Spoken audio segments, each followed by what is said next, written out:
Bonjour à tous, on se retrouve pour un nouveau CQFR, un CQFR particulier, c'est le premier CQFR des finales. Et comme vous le voyez, du coup, je ne suis pas seulement rejoint par Shai, mais aussi par Théo. On s'est dit qu'après les matchs des finales, on est débriefé ça tous ensemble, on a tous regardé. Vous allez sans doute vous rendre compte, j'ai des cernes qui descendent jusqu'à mon cou, j'en peux absolument plus. C'est que le game 1. J'ai C'est que le game largement 1. passé l'âge en fait de faire des nuits blanches, je me rends compte. Ma retraite va être bientôt, mais en attendant, on va quand même parler du Carrément. match avec la victoire de Boston contre Dallas. Les Celtics qui ont commencé très fort, qui ont commencé en beauté, qui s'imposent avec la manière, 107-89. Je vais vous demander à chacun du coup ce que vous retenez en particulier de ce match. Moi, je vais laisser commencer Théo parce que ça me fait trop plaisir d'avoir Théo de si bon matin. Et pas dans l'oreillette, mais en visuel comme ça. Théo, qu'est-ce que tu as retenu de ce game 1? Il s'est passé plein de choses. Alors, d'un côté, j'ai l'impression qu'il s'est passé ce qu'on avait prévu, du moins le scénario idéal pour Boston, avec une avalanche de tirs à 3 points en première mi-temps. Je pense quand même que l'un des faits marquants, vraiment, c'était le retour de Porzingis, qui a été excellent, même au-delà, en première mi-temps, qui a été le dynamiteur un petit peu du match, parce que voilà, ça se tenait sur les premières minutes, et à partir du moment où il est rentré sur le terrain, il a été énorme. Attendez, j'ai ses stats sur le premier carton. Il finit... Ah oui, sur le premier, ouais. Ouais, sur le pré-carton, il finit en 11 points, 3 rebonds, 3 contre en 7 minutes. Je crois À qu'il 4 rate sur 5. Voilà, exactement, il rate un seul tir. Donc il a été énorme. Et c'est là, en fait, que Boston a tout de suite mis un premier éclat. Éclat qui a grimpé après jusqu'à plus 29, je crois. Et puis en première mi-temps. La deuxième partie du match était plus... Enfin, on pourra revenir ensuite sur ce qui s'est passé en deuxième mi-temps. Mais voilà, je pense que le premier fait marquant, pour moi, c'était Porzingis, ouais. Ouais, Toi, Shai. pour Zingis, ouais, on peut préciser qu'il finit avec 20 points et 6 rebonds en seulement 21 minutes. Donc, je suis d'accord avec toi sur cet impact qui a été parfait parce qu'il n'a pas eu à jouer beaucoup, hein. Il avait dit lui-même qu'il n'était pas encore à 100%. Moi, ce que je retiens, c'est l'incapacité des Mavs à déjouer les plans défensifs des Celtics, à proposer un jeu fluide. Parce que moi, ce qui m'a choqué, surtout en regardant en direct et même après en regardant le box score, c'est que les Mavs ont fait 9 passes décisives dans tout le match. C'est-à-dire que c'est la moyenne de Luka Doncic sur la saison, en gros, par match. Et ils ont été incapables de faire correctement circuler la balle, d'être efficaces sur les quelques positions qu'il y avait, qui auraient pu se transformer en passes décisives. Et en face, Boston en fait 23. Donc, je trouve que la défense de Boston sur Luka, qui a fait un match correct, 30 points, enfin correct, selon ses standards, 30 points, 10 rebonds, mais une seule passe. Et il n'avait jamais fait aussi peu de passes dans un match de playoff. Cette saison, il n'avait jamais fait moins de 2 passes dans un match. Moi, c'est vraiment ça qui m'a, même visuellement, qui m'a choqué. La manière dont Boston a très bien défendu sur Luka et lui a limité les possibilités d'être très très influent dans la distribution du jeu, notamment parce qu'au final, au scoring, il finit avec 30 points. Et dans le troisième quart-temps, c'est aussi lui qui est moteur dans la tentative de comeback des Celtics, des Mavs, pardon, qui a pas fonctionné. Mais ouais, c'est ça qui m'a interpellé, moi. La défense de Boston m'a effectivement beaucoup impressionné personnellement, mais on savait que c'était un point fort. Je pense même que c'est le point fort de cette équipe et c'est le point fort qui n'est pas assez mis en avant. On parle très souvent de l'attaque des Celtics, notamment depuis l'arrivée de Joe Mazzulla. Je vais remonter même à plus loin que cette saison. Depuis que c'est passé de Udoka à Mazzulla, on parle beaucoup de l'attaque, cette volonté de tirer beaucoup à 3 points. Et moi, c'est ce que j'ai retenu notamment. Je vais vous en parler du 3 points, mais je trouve que la défense de Boston est incroyable parce que il y a beaucoup d'intelligence. Ils savaient exactement quand il fallait doubler, quand il fallait juste switcher, quand il fallait pas switcher. Ils ont limité. En fait, je trouve qu'ils ont bien défendu sur Luka en laissant Luka marquer des points. En fait, c'est ça que moi qui me marque, c'est que s'il y avait cette volonté de, d'accord, tu vas pouvoir prendre tes tirs un peu à mi-distance, un peu comme l'avait fait Minnesota, mais en mieux, je trouve, et notamment en en n'offrant jamais la possibilité de tirer dans le corner. Je crois que sur l'ensemble du match, Dallas a tiré que 3 fois dans le corner et il y en a un, c'est dans le garbage time. Donc seulement 3 tirs à 3 points dans le corner pour Dallas, c'est très très peu. Et du coup, le 3 points me fait arriver sur ce que moi j'ai retenu, mais je me souviens que dans le podcast, une des clés au-delà de Porzingis, il y avait une autre clé alors Porzingis, on en a tous parlé, il y avait une clé que j'avais mis en avant où je disais, moi, une des raisons pour lesquelles je vois Boston gagner cette finale, je disais, je pense que les Mavericks ne pourront pas suivre le rythme à 3 points des Celtics, en fait. Que du coup, c'est la grosse différence avec la série contre Minnesota ou le Thunder, c'est que tu sais que tu n'as pas une machine vraiment à scorer en face quand tu joues au Oklahoma City ou Minnesota. Là, par contre, il y a une équipe qui va prendre plein de 3 points et je sais que c'est très réducteur, mais 3, ça vaut plus que 2 en fait. Les Mavericks, ils mettent beaucoup de points dans la peinture. Normalement, ils prennent aussi beaucoup de 3 points. Là, ils ont été limités. Les Celtics, ils s'appuient là-dessus. Ils n'ont pas été extrêmement adroits en réalité sur ce match-là. C'est ça qu'on pourrait tendance à se dire waouh, ils ont été super adroits en début de match et tout. Ils ont été adroits, mais ils n'ont pas été super adroits en fait. C'est pas un match où on peut se dire Boston ne saura pas reproduire ça. Ils ont été dans leur standard, 38% sur l'ensemble de la rencontre, 40% en première mi-temps. Oui, c'est un peu mieux que par la suite, mais 40%, c'est pas extraordinaire. Et je vais vous donner un truc. Donc, ils ont mis 11 paniers à 3 points en première mi-temps, mais ils en ont tenté 27. Et je vais vous donner la parole là-dessus. Si Dallas avait mis 50% de ses tentatives à 3 points en première mi-temps, est-ce que vous avez une idée de quel serait le score? Non. Il y aurait encore plus 12 pour Boston. Ouais. Et donc, c'est pas ça qui a été déterminant. Pour moi, c'est le truc le plus marquant, c'est qu'en fait, tu as une équipe qui prend plein de 3 points et elle a 5. L'espace qu'avaient les Celtics en attaque.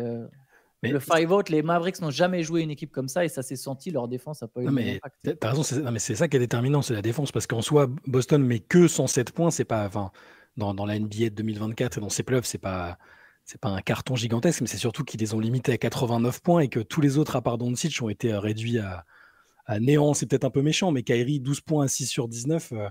Après, tu as PJ Washington à 14 points, mais c'était à la marge, ça n'a pas été très impactant. Le banc de touche a été complètement inexistant, même ceux dont on a l'habitude de l'impact, les Derek Lively et compagnie. Là, ça a été inefficace. Hein. Et pour moi, c'est la défense. C'est plutôt. Alors, je pense qu'ils sont tout à fait capables de reproduire cette performance en attaque et au niveau des 3 points, comme tu l'as dit. En défense, c'est une autre question parce que c'est une défense impressionnante avec des joueurs capables de défendre. Tous les joueurs sont capables de défendre dans le 5. C'est plutôt le niveau auquel ils ont défendu et la capacité qu'ils ont eu à éteindre Kyrie, à gêner Luka. Sur les passes de Luka, les Mavs, pardon, je vais y arriver, ont shooté à 16%. Parce qu'ils étaient aussi bien défendus à chaque fois. Hein. Moi, c'est plutôt ça. Est-ce qu'ils vont réussir à reproduire Ouais. C'est pas comme si ils avaient plein de ratés sur les passes de Luka hein, et au final, il n'y a que 7 passes. Ouais. Qu'est-ce que je veux dire? Mais oui. C'est le niveau défensif qu'il faudra réussir à reproduire sur les matchs suivants pour moi. Ouais, pour moi, il y a 2 choses. Effectivement, la défense, alors c'est marrant parce que dans la série précédente, notamment Stan Van Gundy était là, il faut blitzer Luka. On en avait parlé un peu en off avec Antoine et Shai. Pour moi, c'était pas une solution idéale non plus parce que ça ouvrait trop d'options. En fait, ce qui était intéressant du côté de Boston, c'est qu'ils ont décidé de pas faire de prise à 2, en fait, de mettre jamais 2 défenseurs sur la balle et de se dire ce que tu disais un petit peu, Antoine, Luka, il va peut-être mettre 30 points. Mais si on coupe sa création et sa capacité à faire scorer les autres, on est quand même gagnant parce que en fait, que tu doubles ou pas, Luka il va mettre 30 points et là même il a mis 30 points. Sa moyenne en carrière, je crois qu'elle est de 31,5. Donc tu peux dire que même finalement ils ont réussi à diminuer un petit peu son rendement offensif. Lui dans le scoring, et ils ont complètement coupé sa création à la passe, qui finit avec une passe décisive.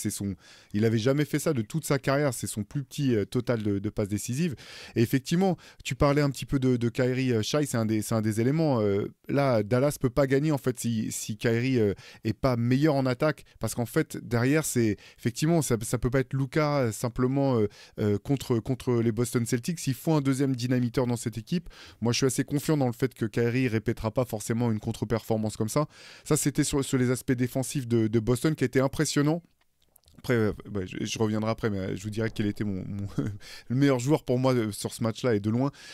L'autre élément, c'est, je reviens tout le temps à ça avec hein JB. Ouais, largement. Des deux côtés du terrain, voilà. Incroyable. Il était impressionnant. Comme tu veux. Attends, je dis un mot sur Dallas, mais oui, on pourra en revenir. Parce qu'en fait, sur Dallas, c'est ce que je reviens tout le temps à ça, c'est cette notion de rythme en fait. Et encore une fois, ils ont commencé en jouant très lentement et l'éclat finalement dans le 3e quart-temps, parce qu'ils reviennent quand même, ils ont été menés de 29 points, dans le 3e quart-temps ils reviennent à 8 points, ils ont même l'opportunité de baisser encore, il y a 2 marchés de suite qui sont sifflés contre Dallas qui les empêchent peut-être de revenir à -5, -6, ce qui aurait plus du tout été le même match. Et c'est qu'en fait, 3e quart-temps, c'est pas du tout le même rythme. La balle... c'est même pas c'est que la balle en fait franchit la ligne la ligne médiane beaucoup plus rapidement par la passe, par le dribble. Il y a du rythme, il y a un enchaînement de passes. Parce que sinon, finalement, je pense que Dallas aussi a contraint par la défense de Boston. Hein. J'enlève rien du tout à la performance de Boston. C'est Boston qui a fait jouer Dallas, ça c'est clair. Mais c'est vrai que Boston a réussi à faire en sorte que Dallas joue comme Boston voulait que Dallas joue, c'est-à-dire en marchant, avec beaucoup de jeux de 1 contre 1. Et là, c'est vrai qu'avec tous ces joueurs qui peuvent changer, venir en aide, et avec la protection de cercle qu'a apporté Kristaps Porzingis, mais aussi Jaylen Brown, qui a été impressionnant dans les aides défensives sur ce match-là, qui était incroyable. Voilà, c'est vraiment là-dessus, je pense. C'est les éléments qui ont été déterminants, parce que honnêtement, on en rigolait tout à l'heure, au premier mi-temps, on se demandait tous, mais pourquoi on s'est levé pour maintenir ce match, quoi. Tu dis, ça va être un blowout monstrueux, il se passe rien. Et finalement, dans le troisième quart-temps, il y a quand même des choses vraiment qui ont fonctionné pour Dallas. Et ce qui était intéressant, c'est moi, je me suis posé la question, parce que tout à coup, la salle s'est tue. Il n'y avait plus de bruit dans cette salle de Boston.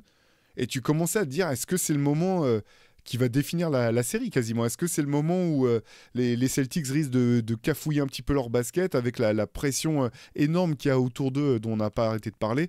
Et finalement, ils ont très bien réagi et ils sont repartis, et ils ont aussi remis la main sur le rythme du match. Voilà, c'était élément important pour moi. Kyrie a dit qu'il s'attendait à ce que la salle soit plus bruyante. Alors, je ne sais pas si c'est un petit peu de provoque ou que par rapport à son cas personnel, ou si c'est sur la période un peu de flottement dont tu parles, mais il a dit après coup que la salle était peu bruyante. Mais sur le rythme, c'est marrant, sur la deuxième mi-temps, j'ai la même analyse que toi, mais moi je le prends dans l'autre sens. Moi j'ai l'impression que c'est Boston qui a baissé le pied en fait. Je trouvais que c'était nettement moins rigoureux, mais oui, il y a eu les deux. Mais quand tu baisses, tu sais pas si tu peux repartir derrière, en fait. C'est ça le truc. Si tu baisses et qu'en face ça commence à s'enflammer, c'est des dynamiques qui sont dures à enrayer ensuite, quoi. C'est très risqué, et heureusement qu'ils avaient un matelas très confortable, et c'est un problème des Celtics de toute façon depuis le début de la saison, c'est qu'il y a des possessions off. Là, ça a été le cas, mais bon, ils avaient une avance confortable. Moi, j'ai pas aimé la manière dont Luka a commencé le match, je vais pas te mentir. Tu vois, je pense qu'on peut voir sur ce run des playoffs que j'aime bien Luka Doncic chez les Mavericks, mais je suis désolé, la manière dont il a commencé le match, c'est toutes les raisons pour lesquelles des fois je le compare avec James Harden. C'est que tout de suite, oui, bien sûr que Boston, les Celtics, s'ils blitzent pas, c'est aussi parce qu'il y a autant de joueurs capables de switcher. Je pense que les Timberwolves auraient dû blitzer. Je reviens là-dessus parce qu'ils ont Rudy Gobert, ils ont un autre type de jeu, ils ont deux grands. Je pense que tu n'as pas d'autre choix. Mais là, les Celtics, ils peuvent se permettre. De toute façon, ils peuvent se permettre. Déjà, ils ont Brown qui joue à travers les écrans. Jaylen Brown a été le MVP de ce match haut la main, plus que Porzingis, même si Porzingis a fait une belle histoire. Mais je trouve, elle fait les deux. Mais Jaylen Brown, ça a été impressionnant on pourra revenir sur le moment justement où Dallas revient à 8 points, parce que je pense qu'il était très intéressant à analyser du côté de Boston. Mais au-delà de la défense, Doncic, il a commencé ce match en marchant, comme il le fait souvent. Il a demandé des pick and roll dans l'axe à la James Harden. Il faudrait que je re-regarde le match, je suis trop fatigué là pour le faire. Mais en première mi-temps, ça m'intéresserait de savoir. Et c'est pour ça que je t'ai coupé pour dire oui, mais il n'y a que 7 passes de Doncic. Alors, c'est dû à la défense, hein, mais c'est pas comme si les Mavs ils avaient tiré à 16% en tentant 25 tirs. Il n'y en a que 7 des tirs qui finalement sur une passe de Doncic. Et ça vient, c'est pas forcément de la faute de Doncic. Mais voilà, le premier réflexe, c'est donc pick and roll dans l'axe. Et oui, je disais, j'aimerais bien revoir le nombre de possessions où il n'y a que Doncic qui touche la balle. C'est-à-dire qu'il n'y a même pas eu... Moi, un pick and roll dans l'axe, ça ne me dérange pas. Mais j'aime bien quand c'est fait dans le flow. Et là, il n'y avait pas de flow. Le seul flow qu'il y avait, c'est quand c'est Kyrie qui remontait la balle ou PG Washington. Et bien ça arrive très peu souvent. Et justement, le moment que tu parles là, en début de deuxième mi-temps, il y a plus de moments où même si Luka est sur le terrain, c'est Kyrie qui met un peu de rythme sur la remontée de balle et qui crée un premier flow. Et là, du coup, ça s'inscrit un peu plus dans le flow et Luka s'inscrit dans le flow. Je pense aussi qu'il y a eu une consigne de Jason Kidd de dire les gars, je pense que Jason Kidd, ça doit être son truc. Il doit tout le temps leur rappeler venez, on y va, on y va. Je m'attends à ce que Doncic et les Mavericks jouent plus. Moi, je suis tout à fait d'accord avec toi. Tu l'avais dit d'ailleurs, c'est une donnée importante pour Dallas, c'est de mettre du rythme. Et du coup, je pense que ça sera effectivement un ajustement sur le match 2, mais sur ça, je trouve que les Mavericks ont été décevants au moins au début. Après, pour revenir sur Luka Doncic et ce que tu dis, ce qui est très vrai, je pense qu'aussi, sur le début du match, il est en train de regarder comment il est défendu, notamment sur les pick and roll. Il y a quand même une période de lecture aussi pour derrière s'adapter, ce sur quoi d'ailleurs il est extrêmement fort habituellement, et ce qui fait qu'il est toujours meilleur après, quoi. Donc je suis curieux de voir justement si Dallas, si les Celtics auront la même couverture des pick and roll dans le match 2, et à quelle vitesse Luka Doncic arrivera à s'y adapter. Après, je pense aussi il y a eu des choix, alors ça c'est depuis le début, et je continue, hein. Jason Kidd, il fait des playoffs extraordinaires, je trouve, en tant qu'entraîneur, sur ses choix dans les rotations. Tu sens aussi qu'il y a eu voilà, qu'à un moment il cherchait des solutions. Je sais que c'était dans le garbage time, mais ce que Jaden Hardy a amené à la fin, j'ai trouvé que c'était vraiment intéressant, parce que voilà, justement, lui, c'est l'espèce. Ouais, c'est une espèce de dynamiteur. Et on a vu dans des matchs précédents que Luka avait confiance et n'hésitait pas à lui donner la balle. Parce que là, ce qui est dur, en fait, avec cette défense de Boston, c'est que les moments où c'est Derrick Jones Jr., par exemple, qui à un moment monte la balle, ou d'autres, ou même PJ Washington, ils se retrouvent face à Derrick White, face à Jrue Holiday, face à des défenseurs qu'ils n'ont jamais l'habitude d'affronter, parce que ces mecs-là sont tout le temps d'habitude sur Kyrie ou sur Luka. Et tu sentais aussi cet impact de même Luka a perdu des ballons qu'on le voit rarement perdre, se faire voler des ballons à un moment par Jaylen Brown en plein milieu du terrain, et qui lui vole le ballon pour le mettre un dunk. Ouais. 2 fois. Exact. C'est des choses qu'on voit très rarement, Kyrie qui se dribble sur le pied. Voilà, je pense que il y a ça aussi, c'est-à-dire qu'on n'arrêtait pas de dire Boston n'aura jamais affronté une équipe aussi forte que les Mavericks durant leur parcours de playoff, mais à l'opposé, c'est vrai aussi pour les Mavericks, en fait. Ils n'ont jamais affronté une équipe aussi forte ils n'ont pas affronté une équipe aussi forte que Boston sur ces postes-là, en fait, et qui proposait une chose. C'est cette défense qui est aussi particulière et que tu peux pas répliquer, en fait. Il y a que Boston qui peut défendre comme ça.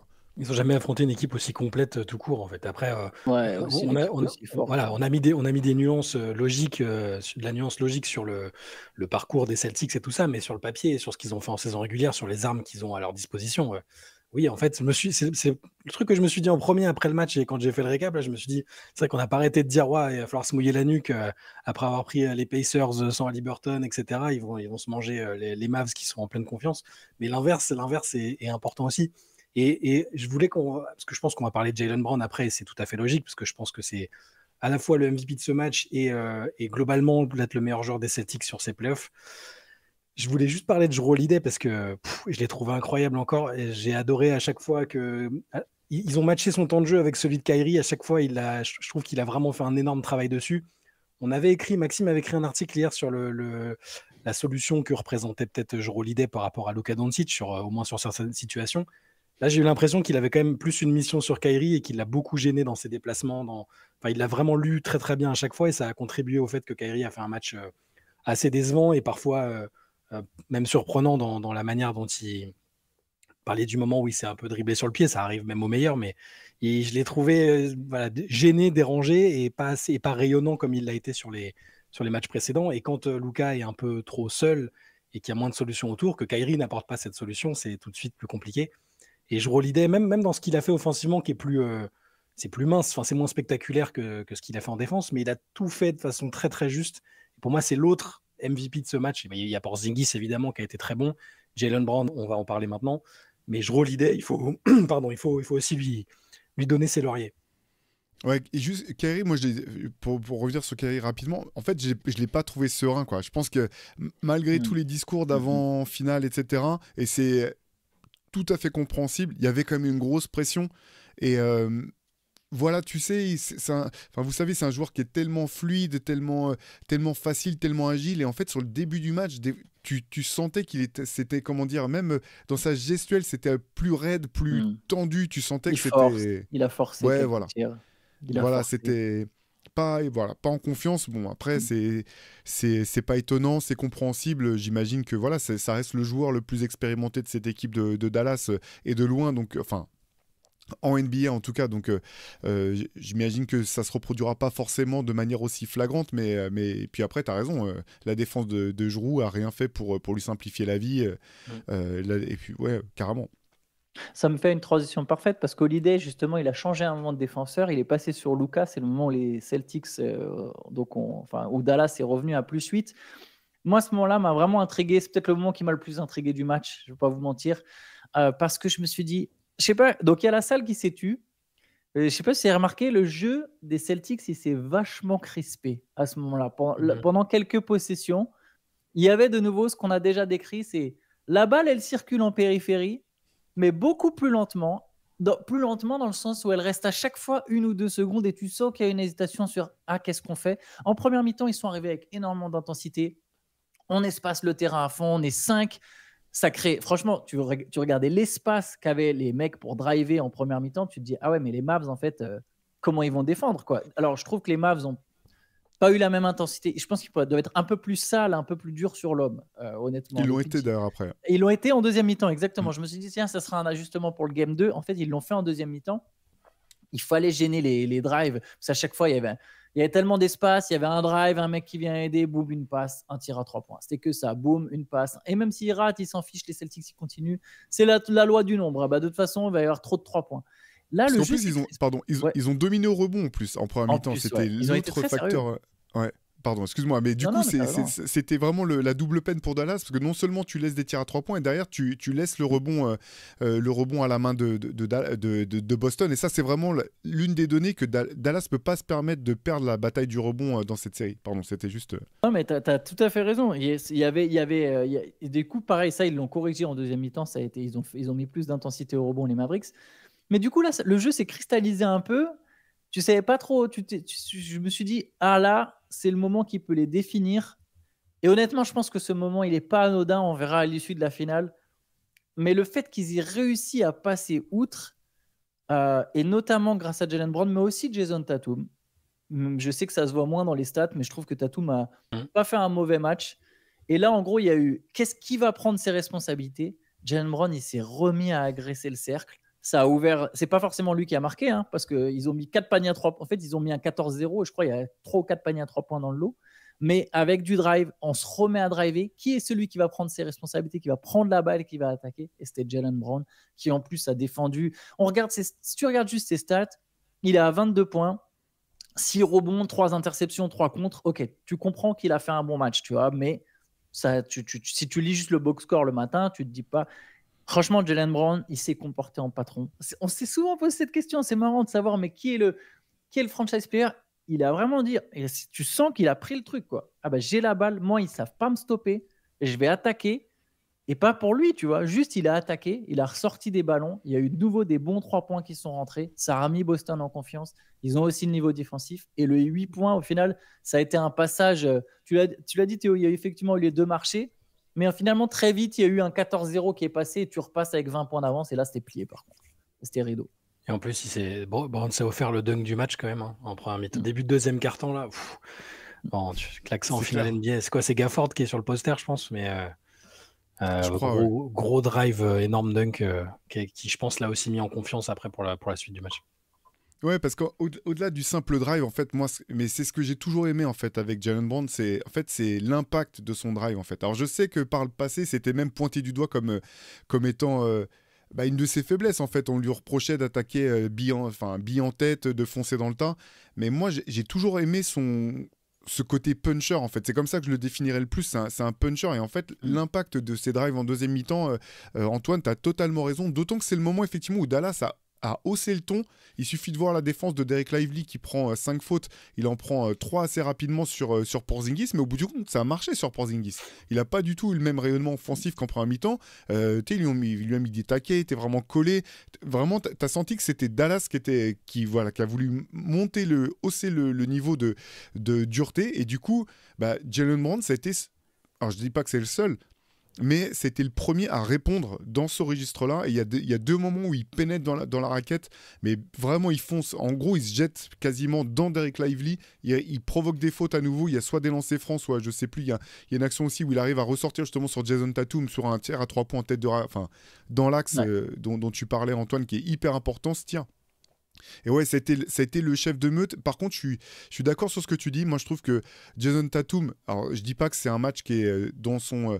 je dis pas qu'il peut pas faire mieux, bien sûr, notamment au niveau des pertes de balles. Je pense c'est un truc qu'il a souligné juste après le match. Par contre, moi, je l'ai trouvé très bon. Je l'ai trouvé vraiment bon en fait dans l'animation. Et finalement, on en revient à cette question qui est relou en fait, de c'est l'équipe de qui. C'est pas ça en fait. J'ai l'impression que c'est vraiment un duo et que Tatum, en fait, Jason Brown, tu sais ce qu'il va apporter match après match. En termes d'intensité, Je dis pas en termes de qualité et de réussite, mais en termes d'intensité, tu sais ce qu'il va apporter. Et finalement, Jason Tatum, qui est plus un joueur de finesse, qui a comment dire, un registre plus large, et je trouve qu'il a gagné en maturité dans sa capacité à s'adapter en fait, et fournir ce dont l'équipe a besoin. Il a vu un moment que c'était chaud, hop, que Jaylen Brown ou d'autres étaient chauds, il s'est mis au service de l'équipe vraiment. Et moi j'ai trouvé qu'il a fait un bon match aussi. Je suis d'accord avec toi, Antoine. Ouais, parce que quand ça rentre pas, parce que là, c'est pas un match où il a été particulièrement adroit, hein. 6 sur 16, il a fait bien mieux, évidemment. Mais il compense par d'autres trucs, l'activité dont tu parlais. Alors, il y a des rebonds, il prend 11 rebonds, il y a des passes, il fait 5 passes, quelques actions défensives de qualité. Je me souviens d'un contre à un moment aussi. C'est Sur ça, Derrick Jones Jr. c'est sur Derrick Jones, voilà. C'est-à-dire, dans une équipe qui vise le titre, là, il n'y a plus de place, il y a plus de place pour l'ego et pour savoir qui va être MVP des finales et tout ça. J'ai l'impression que Tatum, il se dit que le plus important, c'est le titre et que si c'est Jaylen Brown qui est MVP des finales, ce qui pour l'instant, après un match, c'est un tout petit échantillon, est le cas à mon avis, ça lui ira bien. Je sens pas cette année cette approche de je suis frustré de ne pas être dans la discussion de MVP, je suis frustré qu'on puisse sous-entendre que parce que Jaylen Brown a le plus gros salaire, ça doit être le leader de l'équipe. Il y a pas de ça, je le trouve très très détendu aussi et assez focus sur l'objectif final des Celtics finalement. Sachant que sur les 6 pertes de balles, en plus, il y a au moins 2 dans le lot, c'est juste parce qu'il lui passe la patate chaude à la fin en lui disant bon, allez, t'es Jason Tatum, quand même, c'est toi qui vas te manger le turnover sur la ligne de stats, quoi. Il est obligé de prendre, même sur le 6 sur 16, il y a 2 ou 3, au moins 2 tirs en fin de quart-temps, tu vois, où il est obligé de balancer. Moi, je suis d'accord avec tout ce que vous avez dit. Je pense que Tatum, il a fait un match plus que correct. Et c'est la maturité dont tu parles, Shai, je ne sais pas si c'est étonnant, parce qu'au final, il est mystérieux, Tatum. Donc, je ne sais pas si on peut se permettre de dire que c'est étonnant, mais c'est rafraîchissant, en tout cas pour les Celtics, de voir qu'ils se comportent comme ça, quoi. Ouais. Si on regarde, pas forcément pour se projeter uniquement sur le match 2, mais malgré tout, pour revenir un petit peu sur Dallas, si on veut être optimiste du côté de Dallas, je pense qu'il y a quand même plein de choses sur lesquelles cette équipe des Mavericks peut faire mieux au match 2, à partir du match 2. Le rebond, notamment, parce que finalement, ils ont gommé quasiment l'écart en deuxième mi-temps, mais je pense qu'ils partaient d'un peu trop loin, en fait. Je pense vraiment ça doit être un focus. Les Mavs, ce que je disais un petit peu tout à l'heure, je pense pas qu'ils puissent avoir une chance de gagner cette série si jamais ils sont pas... c'est pas eux qui gagnent la bataille du rebond. Il y a aussi les lancers francs. Finalement, les deux équipes en ratent quasiment autant, mais eux, ils font 12 sur 19 et en fait ils en ratent à des moments vraiment où ils peuvent raccrocher un petit peu les wagons. Ça, je pense notamment Luka, quand rate, il y a au moins 2 fois où au lieu d'avoir le 2+1, il rate le lancer franc derrière. Ça, c'est des éléments sur lesquels Dallas peut progresser. Et puis il y a un petit peu ce dont on parlait tout à l'heure sur je pense pas que Luka Doncic refera un match à une passe décisive. Je pense qu'effectivement, ils vont travailler la vidéo entre le staff, lui, sa compréhension du jeu, et aussi Kyrie Irving qui n'était pas du tout au niveau de ses standards. Je pense que c'est des éléments quand même qui doivent donner confiance à Dallas pour la suite. Je dis pas que la série sera plus simple, parce que Boston est vraiment... fort. On l'avait dit qu'avec Porzingis ça changeait énormément la donne, on l'a vu dans quelle mesure c'était vrai, mais je pense quand même qu'il y a de quoi rester ambitieux pour Dallas dès le match 2. Là, il faut rappeler que voilà, finalement, Jason Kidd a plié les goals à 5 minutes. 5 minutes de la fin, il y avait moins 25, je crois. Il a ramené tout le monde sur le banc. Donc, le score final importe peu. Mais je pense quand même qu'il y a des choses du côté de Dallas qui peuvent rendre leurs fans optimistes pour la suite. Ils peuvent pas faire beaucoup moins bien sur plein d'aspects, sur l'aspect de la distribution du jeu, les passes décisives, leur bon, tout ce que tu as dit. Là-dessus, ils peuvent pas faire beaucoup moins bien. Je les imagine pas faire plusieurs matchs de cette série à moins de 90 points. Enfin, ce serait bizarre avec l'équipe qu'ils ont. Donc, c'est ça, oui, c'est ça qui doit rendre les fans, qui doit peut-être les rassurer un peu. Il faudra voir si ça se reproduira au deuxième match. Sur les matchs à Boston, j'espère, même pour nous en tant que spectateurs, qu'on n'aura pas que des matchs à sens unique comme ça. C'est quand même c'est moins sympa. Mais oui, évidemment, c'est pas comme s'ils avaient montré leur meilleur visage et utilisé toutes leurs armes de façon optimale et qu'ils avaient quand même perdu. Donc c'est en ça que c'est pas. Ils sont juste pas bien rentrés dans la série, ça arrive plein de fois. D'ailleurs, je crois que dans ces playoffs, les Mavs, ils ont quand même pour habitude de pas forcément très très bien rentrer dans les séries. Ouais, parce que justement, c'est une équipe à réaction, Dallas, en fait. Ouais. Autant Luka Doncic que Kyrie Irving que Jason Kidd. Donc, les 3 personnages les plus importants de cette équipe, c'est des gens qui fonctionnent à réaction. Ils voient ce qui se passe, ils cherchent une solution, ils s'adaptent. et derrière, ils font le pari que l'équipe d'en face ne s'adaptera pas aussi bien et ainsi de suite.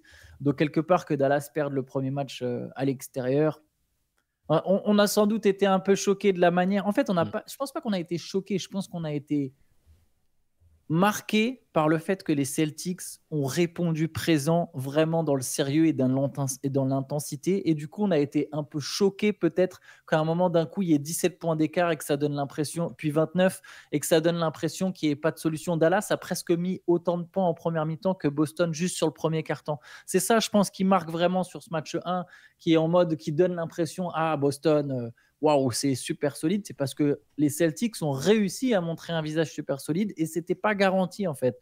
Après un parcours plutôt simple, on pouvait pas être sûr de ce que les Celtics allaient proposer comme ça en termes d'intensité, en termes de mentalité. Et chapeau à Joe Mazzulla au passage. Hein. Vraiment un bon coach, je pense, Joe Mazzulla. Vraiment. Ouais, de toute façon, il l'aurait pas. Enfin, pour moi, c'est pas tellement la question de ses compétences, parce que Brad Stevens, qui le confirme et qui lui avait donné cette chance-là, alors que c'était pas très attendu, c'est que le gars, il a des compétences, il est jeune, il a un cerveau de coach, clairement, et sur la tactique, les adaptations et tout. C'était plus sur le rapport, sur la communication, le rapport humain qui avait quelques soucis l'année dernière. Et puis finalement, c'était aussi un head coach rookie, et il apprend sur le tas, là, avec. Tu fais une saison régulière comme ça et des playoffs, même si voilà, on peut mettre toute la nuance qu'on veut, ça reste des séquences où tu apprends beaucoup. Et là, pour les finales, c'est pareil, il va encore progresser. Il y avait son idole Pep Guardiola au match, avec lequel il a discuté avant. Il a peut-être filé quelques conseils. Vu qu'on parle de coach, je vous propose qu'on fasse une transition rapide, qu'on termine ce CQFR juste par une info qui concerne les Lakers, parce que hier on était en mode CQFR, Redick, c'est fait. Les Lakers nous ont fait, vous voyez le doigt du milieu, ils l'ont agité devant notre tête. En fait, les Lakers ont une autre cible. Tiens, Shai, tu peux nous en parler. Est-ce que c'est pas plutôt Woj qui a fait un doigt du milieu à Shams Charania je vous ai dit ou pas que c'est Woj qu'il faut. La vraie officialisation, c'est toujours Woj, c'est pas Charania. En sachant qu'il y a rien d'officiel. Alors pour défendre Charania, il a pas dit que c'était officiel pour Redick. Il avait utilisé les termes bien précautionneux. C'était les Lakers are zeroing on, donc ils règlent la cible sur JJ Redick. C'était un peu comme ça que c'était présenté. En gros, cible numéro 1. Et là, Woj qui arrive en OG, qui dit « Ah non, pas du tout. Finalement, il y a une offre massive qui se prépare et qui est en cours pour Dan Hurley, le coach de Connecticut, des Huskies, double champion en titre NCAA. » Donc, on est dans une configuration qui pourrait ressembler à celle dans laquelle les Lakers étaient quand ils avaient essayé de faire venir Coach K à l'époque. C'est-à-dire qu'ils vont lui offrir un pont d'or, clairement. Il ne faudra pas être choqué par les chiffres, pour tenter de le convaincre de venir exporter sa méthode et son programme chez les Lakers. Ginny Buss a l'air convaincu, Rob Pelinka a l'air convaincu. Je ne sais pas à quel moment c'est passé de JJ Redick à Dan Hurley. Selon moi, c'est depuis le début que Dan Hurley est la priorité. Peut-être qu'Hurley lui-même a entrouvert la porte à un moment alors qu'elle était fermée au départ. C'est rare que les coachs universitaires, surtout aussi prestigieux, viennent alors qu'ils sont sur un contrat gigantesque en NCAA. Il n'y a rien de fait. Ils sont en train de discuter, ils essaient de le convaincre. Il semblerait que Hurley soit réceptif, ou en tout cas, il veuille bien les écouter. Et à mon avis, il va demander cher, et les Lakers sont prêts à donner cher. Mais c'est une piste qui fait un tout petit peu plus de sens que JJ Redick finalement. Parce que moi, je suis plutôt de ceux qui aimeraient voir JJ Redick avoir sa chance en NBA un jour, mais peut-être pas dans ce contexte et aussitôt sans avoir eu la moindre expérience avant. Hurley, c'est la référence en ce moment en NCAA. LeBron avait tweeté sur lui après un extrait justement dans un podcast de JJ Redick en disant il est foutrement bon, j'adore son attaque et tout. Donc on peut imaginer que si c'est bien cette piste-là qui se confirme, LeBron sera pas mécontent. Mais voilà, il y a un peu plus de sens et de logique sur cette recherche-là du côté des Lakers. Ouais, ça a vachement plus de sens que tu l'as souligné en fait. Dan Hurley, donc double champion en titre avec UConn, qui est notamment célébré pour ses qualités de coach offensif en fait, avec des principes de jeu qui sont bien plus moderne entre guillemets que ce qu'on peut retrouver parfois en NCAA, ou avec la règle des 30 secondes en attaque. Vraiment, t'as l'impression parfois de regarder du basket de la fin des années 90 où c'est des systèmes qui sont des systèmes longs, etc. Lui, vraiment, Dan Hurley, je pense que dans ses principes de jeu, et c'était un petit peu le fond de ce que JJ Redick ce dont JJ Redick lui parlait dans le podcast dont tu parlais, c'est que c'est des concepts qui sont vraiment applicables à la NBA, qui sont plus modernes, peut-être que certains autres entraîneurs. Et c'est une famille, juste pour vous redonner un petit peu le pédigré, mais c'est une famille de coachs légendaires, de père en fils. Enfin, le père était une légende du coaching de lycée notamment. Son grand frère Bobby Hurley est toujours considéré comme l'un des meilleurs joueurs universitaires de tous les temps. Et c'était le meneur de l'équipe de Duke qui avait réalisé le back-to-back. Bah ouais, avec Christian Leitner, etc., qui lui aussi est devenu coach. Et donc Dan Hurley, c'est un petit peu le dernier de la famille, celui qui est passé après tout le monde, et finalement qui est célébré maintenant. La question que je me pose, en fait, pour les Lakers, je trouve que ça a du sens. Pour le coup, des fois, tu ne sais pas trop pourquoi ils vont chercher certains entraîneurs universitaires. Là, je trouve que ça a vraiment du sens d'aller chercher, d'avoir ciblé Dan Hurley. La question, c'est ce que tu soulignais un petit peu, Shai, c'est de savoir si ça a du sens pour Dan Hurley, vu les salaires que tu peux gagner quand tu es à la fac, vu que quand tu es à la fac, c'est toi le patron, en fait. Il n'y a pas un joueur qui va te faire sauter parce que tu donnes pas satisfaction.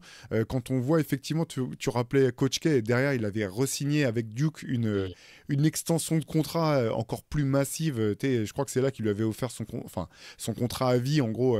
Il y a un âge maximum après lequel tu peux plus coacher à Duke. En gros, il lui avait dit, bon, vas-y, on te signe jusqu'à ce moment-là. De toute façon, on te donne tout l'argent, on appelle le stade, on va l'appeler à ton nom, etc. C'était un petit peu ça.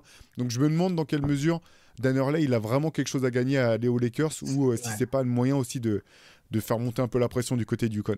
Parce que sur le plan de contractuel, juste après le titre de 2023, là, il avait signé pour 6 ans et 32,1 millions de dollars. Donc c'est plutôt safe. Tu sais que tu as 6 ans tranquille où tu risques pas de te faire virer. Même s'il rate toutes les saisons qui viennent, il a tellement gagné de crédit avec les 2 titres de suite. Et puis Yukon a pour habitude quand même d'être plutôt de verrouiller ses coachs. Chez les filles, Gino Auriemma, il est là depuis 1876 et ça bouge pas. Il a re-signé pour 5 ans. Il a re-signé pour 5 ans. Il n'a pas gagné depuis 10 ans, mais il y a la stabilité, il y a tout ce qu'il a. Et c'est pareil pour Hurley. Il a gagné tellement de crédit que s'il veut, il a un poste pépère. Mais d'un côté, là, l'attrait du challenge, je pense qu'en tant que coach au niveau de l'ego, si tu arrives à faire gagner, ou en tout cas à être performant avec les Lakers, même si ça se passe mal, admettons, il signe, ça se passe mal, il se fait virer au bout de 6 mois ou au bout d'1 an, il n'a pas perdu sa crédibilité en NCAA, et d'autres facs. D'autres gros programmes lui offriront un pont d'or pour qu'il vienne derrière. Il a 51 ans, il n'est pas tout proche de la retraite. Donc, je pense que ça a plus de sens que ce qu'il n'y paraît pour Hurley, en tout cas sur le plan du challenge et de l'expérience. Peut-être des choses qui se refusent pas, même si on n'arrête pas de dire que c'est un bourbier. Hein. Tu vas coacher LeBron James avec des attentes autour de toi. Peut-être LeBron James. Attention, parce que pour moi, ce choix justement, il peut être perçu comme une volonté, et Vosges a tout de suite noté le fait que les Lakers pensaient notamment que les Austin Reeves, Rui Hachimura et Max Christie étaient des jeunes joueurs qui pouvaient être développés par Hurley. LeBron on a vu quand même un paquet de rumeurs. Apparemment, LeBron, il n'est vraiment pas impliqué dans la recherche du coach, ce qui devient d'ailleurs un peu casser les rumeurs par rapport à Redick, parce que LeBron aurait compris que le coach qui va être choisi, il a dit aux Lakers, non mais faites votre... voilà, moi j'ai un certain âge, je sais bien que les choix qui sont faits maintenant vont dépasser ma carrière. Ça peut être perçu comme un on ne sait pas si LeBron y sera là, et on ne sait pas s'il y aura une vraie pression sur les Lakers. Peut-être que les Lakers, alors je pense quand même que les Lakers vont garder LeBron va re-signer, mais je suis même pas convaincu qu'il y aura une si forte pression que ça aux Lakers. J'ai quand même l'impression que ça y est, tout le monde a capté que cette équipe, elle pouvait pas gagner le titre. Donc moi, même si LeBron devait rester, j'ai pas l'impression que l'an prochain ça soit une mission comme a eu Darvin Ham, on lui a dit tiens, t'arrives, mais là maintenant on te donne Russell Westbrook et là faut gagner. Là c'est les dernières années de LeBron, faut gagner. Mais comment ça je gagne? Vous avez vu mon équipe? Là il y a pas ça. Et j'ai l'impression qu'on est justement plus en train de préparer le futur du côté de Los Angeles. Donc, je peux pas croire que LeBron soit pas du tout impliqué dans le truc, surtout sur un coach dont il a répété 8 fois qu'il adorait les systèmes offensifs et tout ça. J'ai peut-être mon côté à imaginer LeBron toujours être discrètement en train de tirer des ficelles, et c'est aussi une de ses forces. Hein, mais moi, je le vois bien rester avec Hurley, que ce soit avec Hurley ou avec un autre, ou avec si c'est Redick. j'ai l'impression que LeBron va rester. Après, ça a aussi du sens. Hurley a aussi du sens. S'ils le prennent, selon Woj, c'est aussi pour exporter son programme qui a été bâti sur la durée. Il n'est pas arrivé en un an et ils ont tout de suite gagné. Il est là depuis 2017 ou 2018 à UConn, je crois. Et ça a été progressif. Il a instauré une méthode, une discipline, une façon de jouer. Et je pense que c'est aussi ce que veulent les Lakers. Donc pour moi, ça peut aussi bien s'adapter à une dernière année ou 2 dernières années de LeBron, avec aussi le développement de jeunes joueurs, l'installation d'une méthode aussi. Voilà. Donc, c'est plutôt une piste intéressante. C'est plutôt le game médiatique autour qui m'a fait marrer. Genre Charania qui dit 3 heures avant, qui dit ouais, ils sont vraiment sur Reddick, et la preuve c'est qu'on a fait le CQFR dessus. Et derrière Woj qui arrive, non les gars, depuis le début, Dan Hurley priorité numéro 1, pont d'or à venir. Donc bon, on va observer ça. De toute façon, tu peux mettre, peu importe qui soit le coach, qui sera le coach l'an prochain, tu peux mettre Phil Jackson, Red Auerbach et Greg Popovich en assistant coach. Les Lakers ne seront pas champions NBA en 2025. Donc ça, je pense qu'effectivement, les fans et quand même, j'espère, l'équipe en ont pris conscience. Les fans des Lakers vont screener ce passage, vont enregistrer ce passage où tu dis les Lakers ne sont pas champions en 2025, le mettre sur le jumbotron de la Crypto Arena. Regardez, on a fait taire les sceptiques en gagnant le titre. Ouais, ils peuvent screener, ouais.